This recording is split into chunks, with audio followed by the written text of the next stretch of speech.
সমস্যা কি? আপনি কি মানুষ মারবেন নাকি? কি বলো না বলো, আমি এত খারাপ না। আমি কমিশনার, আমি বিরোধী দলের লোকজন সম্পর্কে আরো বেশি সতর্কিত, তাদের সেবা দেওয়ার চেষ্টা করি। শুনলাম তুমি নাকি মশার জন্য পড়াশোনাই করতে পারতেছো না। তাই? কে বলছে আপনাকে? আর আমি যদি পড়াশোনা নাও করতে পারি আপনার কি? এটা কোনো কথা বললা? তুমি কমিশনারের হবু বউ, তুমি পড়াশোনা করতে না পারলে হবে? তোমাকে পড়াশোনা করতে হবে, মানুষের মতো মানুষ হইতে হবে, আর অনেক বড় হইতে হবে। তোমার বাবার মতো দুর্নীতিবাজ হলে চলবে না। আপনি কিন্তু ভুলে যাইতেছেন, এখনো খাতা কলমে আমার বাবাই এলাকার কমিশনার। বলি নাই, বলবো কেন? তোমার বাবার যা আমারও তা, আমার হবু শ্বশুর না, একই তো কথা।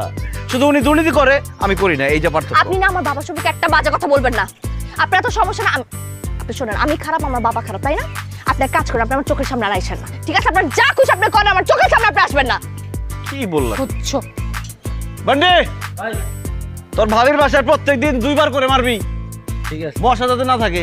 আমি আজকে একটা ব্যাপারে শিওর, ভাবি যে আপনারা চরম লেভেলে ভালোবাসে, এটা আমি বুঝি।